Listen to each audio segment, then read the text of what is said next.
Boa noite, queridos participantes deste seleto grupo.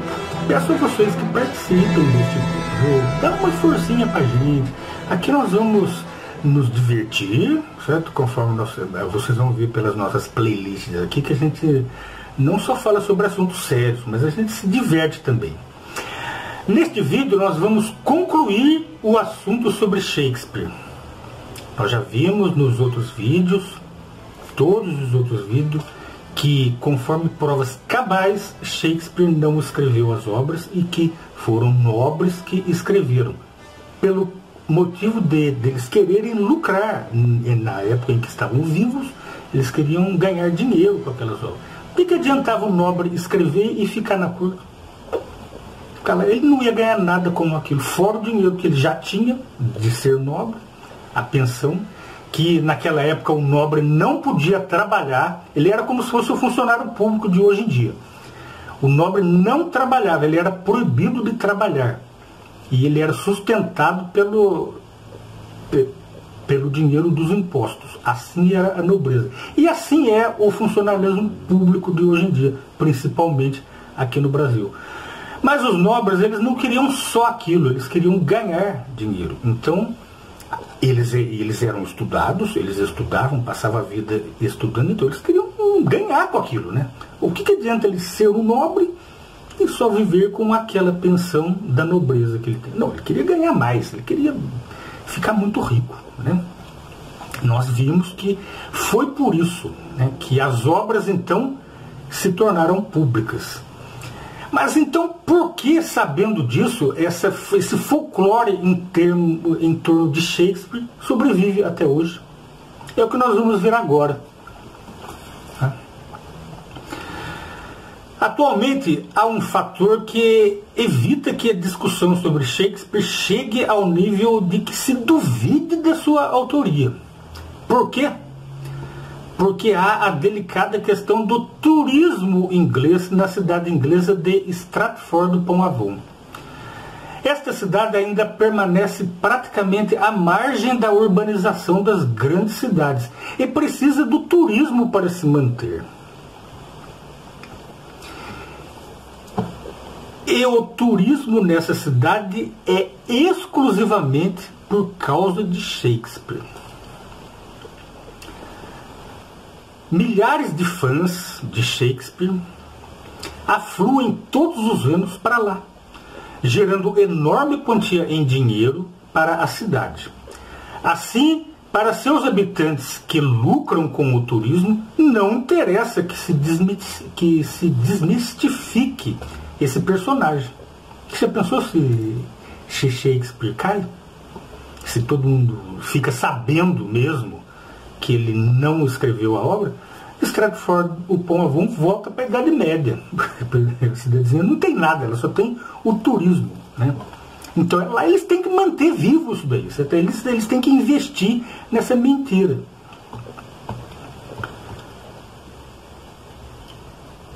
Eles podem até nem acreditar em Shakespeare, que obviamente, né, que quem inteligente acredita que Shakespeare foi escritor, né? Mas o fazem pelo óbvio motivo financeiro. Realmente seria um fato desastroso para a cidade se o turismo shakespeariano deixasse de existir.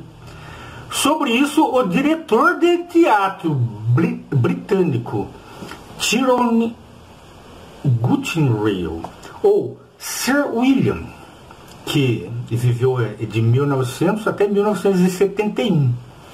Segundo ele, que disse o seguinte, mas e se ele cair? Uma vez que apenas poderia eventualmente ser que William Shakespeare de Stratford não seja o autor das peças atribuídas a ele? E se ele cair? Isso é um diretor de lá, viu? Há uma teoria avançada por renomados acadêmicos, séria e, na minha opinião, plausível, de que Shakespeare apenas emprestou seu nome como uma cobertura para as atividades literárias de outras pessoas. Se por acaso, um acaso terrível, essa teoria for provada, imediatamente em seguida o fluxo turístico de Stratford-upon-Avon cai. E isso foi publicado no New York Times Magazine em 22 de abril de 1962. Se você tiver acesso, veja lá, na página 60. Na primeira parte da página 60. Isso está publicado lá. Ou seja, de Stratford-upon-Avon, tanto a prefeitura como o povo promove a mentira, a fantasia de que Shakespeare foi o escritor. E daí os fãs de Shakespeare, já mesmerizados de muito tempo, afluem a esta cidade. Uba, vamos conhecer a casa de Shakespeare. Digita no Google para você ver Stratford-upon-Avon. Só para você ver o que vai aparecer. Não vai aparecer a cidade. Vai aparecer a casa de Shakespeare. Já reformada, bonitinha. Cheia de livros. Cheia de cópias de livros. Agora colocaram, né? Na época não tinha. Mas agora tem lá, retratos de Shakespeare. Como é que era a aparência de Shakespeare? Ninguém sabe qual é a aparência. Naquela época não se tinha. Apenas os nobres, eles pagavam pintores profissionais para pintarem a eles. Os nobres. É por isso que hoje em dia você vê retrato de Luís XV, né, Luís XIV, da Rainha Elizabeth. Os pintores, eles conseguiam produzir as feições daquela pessoa. Mas de Shakespeare, o Shakespeare ele era do povão. Quem que vai pintar alguém do povão? Só se fosse o Van Gogh, né? O Van Gogh era que gostava de pintar prostitutas, né? Mas Van Gogh morava na Holanda, né? Não morava ele morava nos Países Baixos. Ele não morava na Inglaterra, né? E nem era daquele tempo.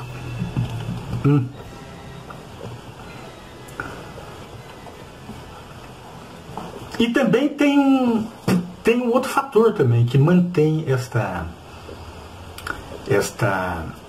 fantasia sobre Shakespeare. São os outros escritores. Vamos supor que você vivesse numa cidade onde tem um fã-clube de William Shakespeare. Todo mundo acredita em William Shakespeare. E você quer ganhar dinheiro. Eu vou ganhar dinheiro em cima desse pessoal, rapaz.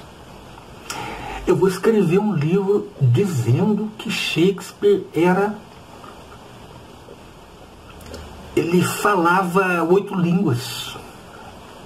Eu vou escrever. Daí você vai lá e bola uma teoria, igual a teoria da evolução. Você bola a teoria, escreve, não, Shakespeare isso, e vai numa gráfica, paga, publica com aquela capa bonita assim. Você acha que os fãs de Shakespeare não vão comprar a obra sua? Vão comprar e vão acreditar no que você vai falar.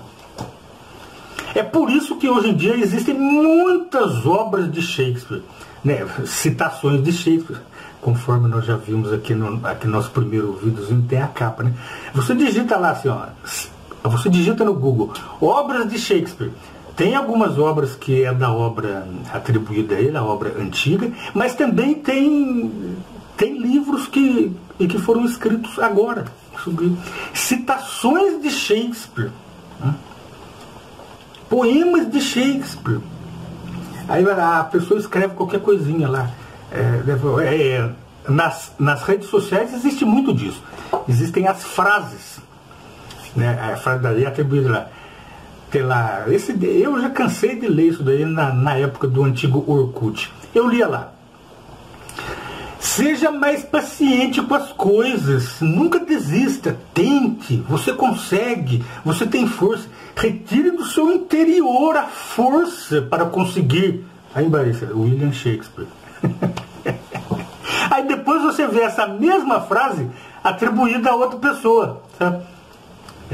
Atribuída até o dono da Microsoft lá. Uma vez uma dessas frases aí que tinha sido atribuída a Shakespeare também foi atribuída ao dono da Microsoft lá, me falha o nome agora, mas depois eu coloco aqui escrito aqui o nome dele, foi atribuído. Até mesmo aquela escritora, aquela atriz nossa aqui, que é dada como inteligente, que para mim não passa de uma decoradora de... Tem muitas frases que já foram atribuídas a Shakespeare, ao dono da Microsoft, e também a ela também, a mesma frase atribuída. Vocês são tudo frases, né? Mas isso aí ajuda a manter o folclore Shakespeare nas pessoas. E é por isso que a mentira, o folclore sobre Shakespeare, escritor, existe até hoje. Eu vou ler aqui a conclusão do assunto e depois eu vou deixar o link aqui de um blog da onde eu tirei isso daqui, certo? Que foi condensado por mim mesmo, né? O nome do blog é resenhas.blogspot.com. Conclusão. De maneira que não há o que duvidar, Shakespeare não foi o autor da obra e tampouco saberemos quais foram seus escritores. É também bom levar em conta o que pessoas reflexivas disseram a respeito deste tema. Vamos ver, isso aqui não sou eu que escrevi, o que nós vamos ver agora não foi eu que escrevi não, viu? Foram outras pessoas, viu? Ó. Basta um simples olhar sobre seus patéticos esforços para assinar seu nome, isso levando-se em conta de que Shakespeare realmente assinou aquelas 6 assinaturas, né? Com letra de analfabeto. Só isso deveria eliminar definitivamente Shakespeare de uma análise mais aprofundada nesta questão. Ele não podia escrever. Sabe quem disse isso? Foi Mortimer J. Adler, que é professor de filosofia na Universidade de Chicago. E ele foi o escritor da obra Liter Thomas Wiseman, Director, Center of the Study of the Great Ideas, em 1997. Outro. No trabalho dos maiores gênios, humildes inícios irão se revelar, mas não se pode traçar o menor sinal de Shakespeare entre eles. Não estou interessado em quem escreveu as obras de Shakespeare, mas eu dificilmente poderia pensar que foi aquele garotinho pobre de Stratford que escreveu aquela obra com traços aristocráticos que ele nunca teve. Quem disse isso? Charles Chaplin, reconhecendo a diferença entre os níveis de vida de Shakespeare, que era um nível rudimentar, e dos aristocratas anônimos, que eram refinados, que escreveram a obra. Porque se você lê uma obra, você vai ver o refinamento da obra, né? Você não vai atribuir ela a uma pessoa rudimentar. É o que os defensores de Shakespeare fazem, né? O último e talvez mais importante depoimento. Eu já não acredito que William Shakespeare, ou seja, ele chegou a acreditar, né? Eu já não acredito que William Shakespeare, o ator de Stratford, foi o autor das obras que lhe foram atribuídas. É inegavelmente doloroso para todos nós que até agora não sabemos quem foram os autores das comédias, dramas e sonetos de Shakespeare, que foi de fato apenas um cidadão filho da província rural de Stratford, que atingiu uma modesta posição como ator em Londres. Sabe quem disse isso? Sigmund Freud, em seu estudo autobiográfico. Ou seja, Freud também cresceu acreditando que Shakespeare era um escritor. Mas depois que ele começou a estudar sobre a vida do próprio Shakespeare, conforme nós vimos aqui neste vídeo, aí ele também chegou à conclusão que não. Freud chegou a essa conclusão. Chaplin chegou a essa conclusão. E outros acadêmicos, muitos acadêmicos, chegaram a esta conclusão. E você que viu estes vídeos, a que conclusão chegou?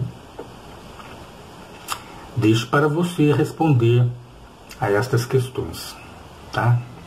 Um abraço e até a nossa próxima aula. Tchau.